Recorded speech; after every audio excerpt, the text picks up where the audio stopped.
Hey guys! In today's video, I'm gonna share part 2 of my series on plants and bookshelves.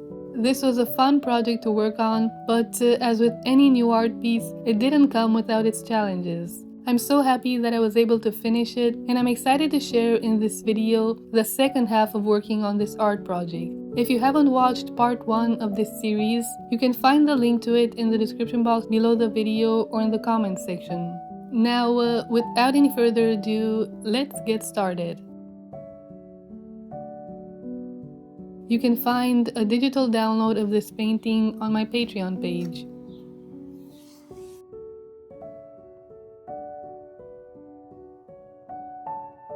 Also, real quick, I wanted to share these fun stickers I just finished making these days out of my watercolor painting. I was excited to stick some of them in my notebook this week. I've been wanting to make these stickers for some time now, and I finally got the chance to do it. You can find these in my Etsy shop along with a few other designs.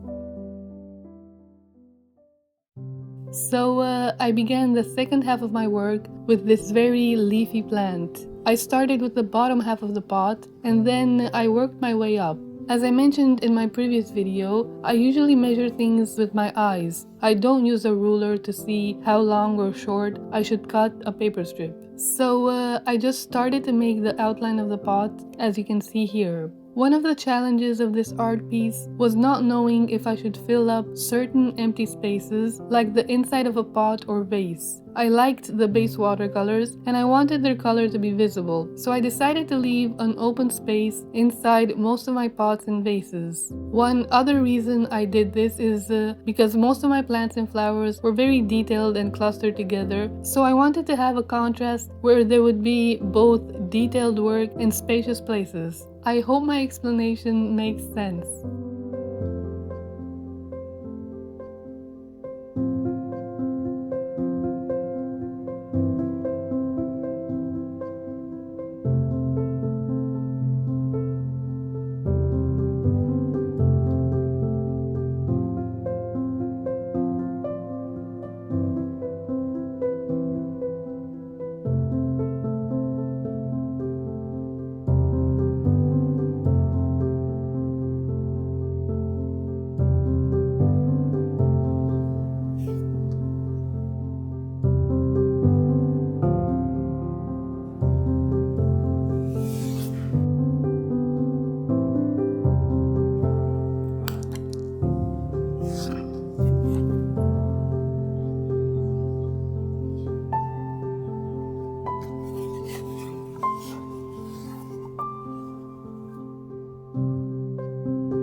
For the next pot of flowers, I already made the outline, just like I did for the previous one, and then I decided to make a design inside the pot.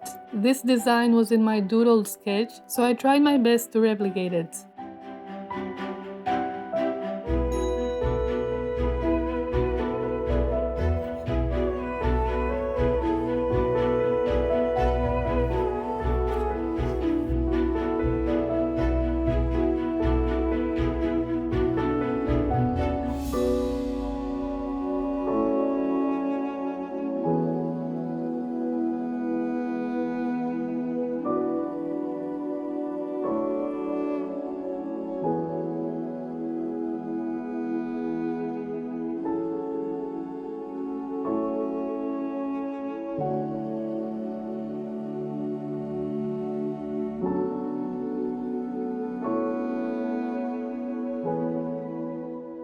I then continued with making some tiny little flowers for this pot. These weren't any particular flowers, I just made something random and cute. Let me know in the comments if you think they resemble any real flower.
After I finished making these flowers, I ended up working more on the bottom half of this pot later on off camera. I just wasn't completely happy with it, so I worked on it until I was pleased with it.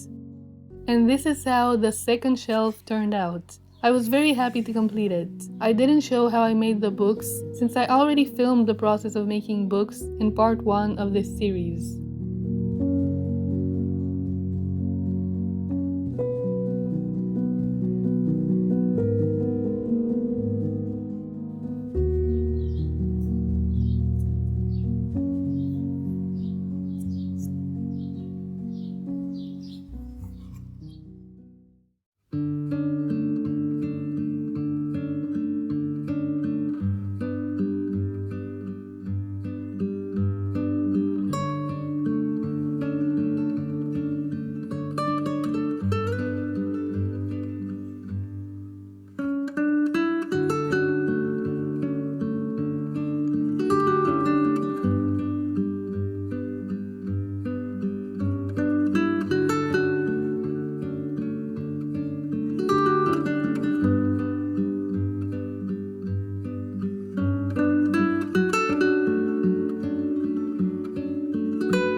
I moved on to shelf number 3 and started working on this lovely hyacinth flower. Even though it was more challenging to make this flower because of its tiny petals, I really enjoyed the end result. I feel like when I look at it now finished, it gives me the feeling as if I'm smelling its lovely scent.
I was unsure what to do with this vase. I didn't want to leave it empty, so I decided to make some wavy lines resembling water.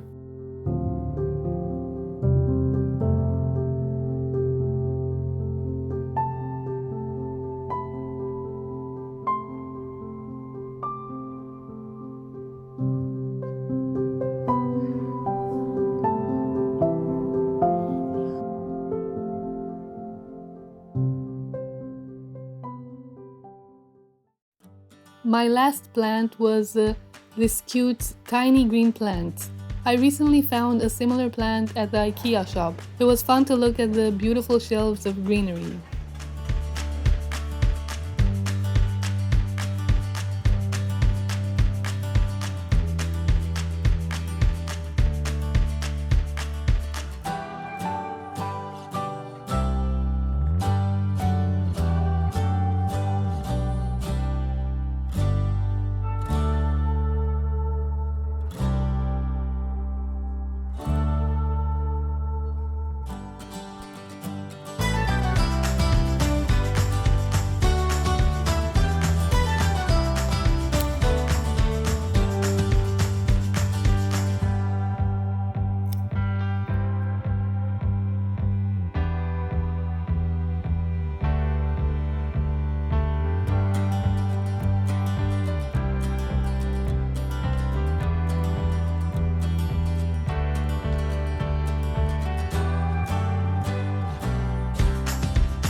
So after finishing the entire art piece, which was so rewarding, I was excited to place it inside a shadow box frame to see how it looks.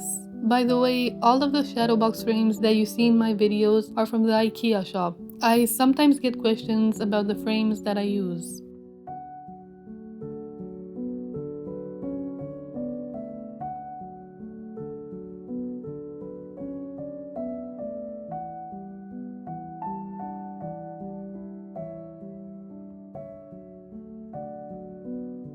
Thank you very much for watching, guys. I can't believe I finally finished this artwork. I started painting it at the beginning of the year, but then I had to put it on hold because I had to work on other things.